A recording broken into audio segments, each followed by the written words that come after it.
지난달 말 세계 각국 맥도날드에서 BTS를 모델로 앞세운 맥도날드의 한정판 메뉴 더 BTS 세트를 선보였습니다. 이에 인도네시아의 맥도날드 BTS 세트 때문에 첫날 9일 매장 13곳 이상이 일시적으로 폐쇄되는 사태까지 발생했습니다. 전국 매장의 인파가 한꺼번에 몰려서 코로나 확산을 우려해 영업을 중단하기로 한 것인데요. AFP 통신과 현지 매체인 자카르타 포스트 등에 따르면 BTS 세트를 사기 위한 손님과 음식 배달 기사들이 몰리면서 벌어진 일이라고 전했죠. 파자르 프루오토 스마랑시 공공질서기관장은 도시가 다시 코로나 위험 지역이 되는 것을 막기 위해 스마랑시의 매장 6곳 중 4곳의 영업을 중단시켰다고 하였는데요. 실제 인도네시아는 코로나19로 가장 큰 피해를 입은 아시아 국가 중 하나로 연일 5천에서 7천 명 내외의 신규 확진자 수가 발생하고 있습니다. 자카르타 당국은 취재에 응하지 않았지만 외신에 따르면 자카르타에서도 최소 5개 매장이 문을 닫았다고 전해졌습니다. 맥도날드 BTS 세트의 이러한 폭발적인 인기에 이어 한국의 라면 시장 또한 세계에서 성장세를 보이고 있습니다. 특히 일본 내 라면 시장의 성장세가 두드러질 뿐더러 한국산 라면에 대한 관심이 증가하고 있는데요. 9일 식품업계에 따르면 2015년 일본 라면 시장은 5,888억엔에서 지난해 6,285억엔으로 매년 성장하고 있죠. 일본 내에서 매운맛에 대한 인기가 높아지면서 한국산 매운 라면에 대한 인기도 뜨거워졌는데요. 20대에서 30대 젊은층 중심으로 한류 스타로 인하여 한국 드라마와 영화가 유행하면서 매운 음식도 함께 인기가 높아졌습니다. 일본인들이 매운맛에 약하다는 이미지가 있지만 실제 일본 유튜버들 사이에서는 매운 한국 음식 챌린지가 성행하고 있으며 조회수도 높게 기록하고 있습니다. 이에 일본의 언론들도 한국 라면의 인기 현상을 보도했는데요.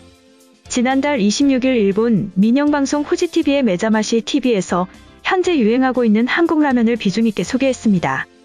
방송에서 한국 식재료 전문 마트인 예스마트 초우점을 방문해 한국산 라면 매출 순위를 정리했는데요. 4월 한 달 동안 예스마트 초우점에서 봉지라면 판매 순위 1위는 삼양식품의 치즈불닭볶음면이었습니다. 삼양식품의 불닭볶음면은 세계 80개국에서 20억 개 이상의 판매량을 기록한 인기 제품인데요. 1위에 이름을 올린 치즈불닭볶음면은 특유의 매운맛과 고소한 치즈 맛까지 합해져 일본 내 소비자들에게 높은 인기를 얻고 있죠. 다음 2위는 농심의 얼큰한 너구리입니다. 영화 기생충을 통해 알려진 짜파구리 레시피가 일본에서도 관심을 얻으면서 얼큰한 너구리 매출에 영향을 준 것으로 평가되고 있는데요. 3위는 일본에서 한국 라면의 대명사로 알려진 농심의 신라면입니다. 신라면은 한인마트뿐만 아니라 일본의 일반 마트, 편의점 등에서도 쉽게 구할 수 있는 상품인데요. 4위는 한국식 히야시추카로 인기를 얻은 팔도의 팔도 비빔면이고 5위는 한국풍 짜장면으로 유명세를 가진 농심의 올리브 짜파게티입니다.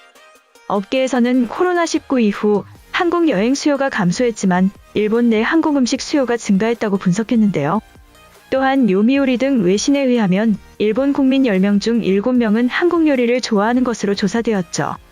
한국일보와 요미우리 신문이 지난달 20일에서 23일 한일 양국 국민에게 상대국의 문화 6개를 예를 들며 좋아하는 것을 질문했는데요. 이 결과 일본 국민의 68%는 한국 요리가 좋다고 답변했습니다. 이어 한국 영화와 드라마, 음악이 좋다는 답변은 40%를 차지했는데요. 이는 한류 스타와 음악, 드라마, 영화, 패션, 소설 등 다방면으로 인기를 얻어 한국 음식 문화도 상당히 큰 영향력을 미친다는 평가입니다.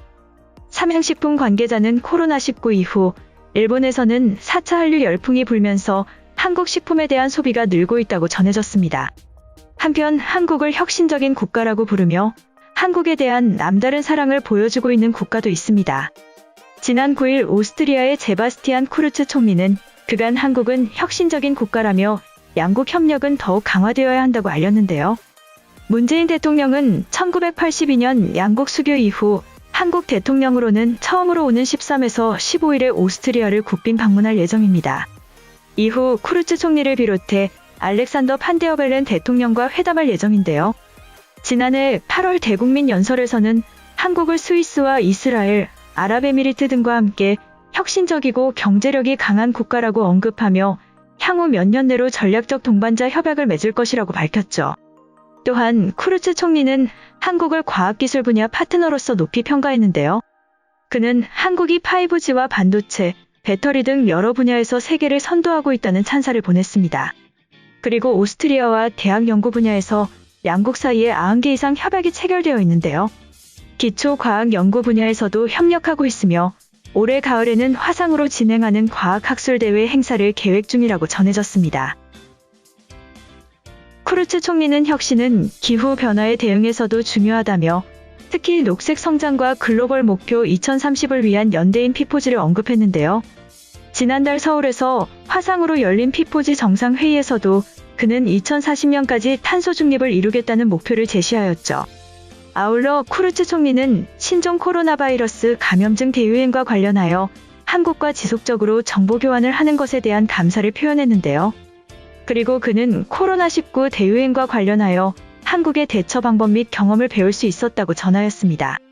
코로나19 대유행이 종결된다면 아시아는 중요한 관광 시장으로 한국의 관광객들이 다시 오스트리아를 방문해 줄 것을 고대하고 있다고 말했습니다. 한편 전 세계가 녹색 성장에 대한 혁신이 필요하다고 말하고 있는 가운데 한국 기업들이 하나로 뭉쳐서 어벤져스를 만들어내고 있다는 소식이 전해졌는데요.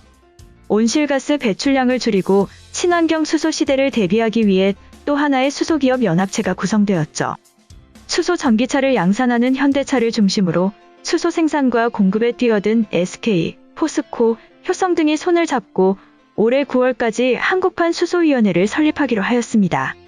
지난 10일 경기도 화성에 있는 현대기아차 남양연구소에서 정의선 현대차그룹 회장과 최태원 SK 회장, 최정호 포스코그룹 회장, 조현준 효성그룹 회장이 만나 수소기업 협의체 설립을 논의했다는 소식이 알려졌죠.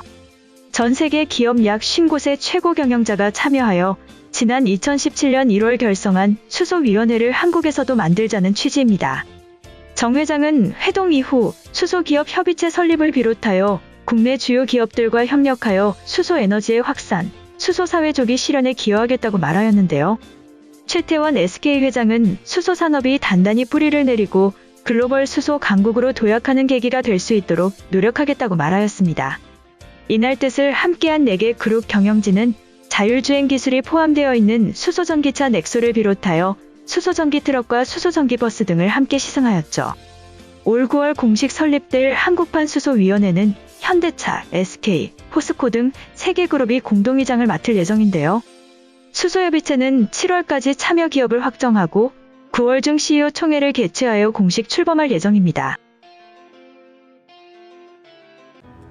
이번 영상은 여기까지고요. 제 영상이 도움이 되셨거나 세계 속 반응 더 보고 싶다 하시는 분들은 구독과 좋아요, 알람 설정까지 부탁드립니다. 다음에 또 봐요.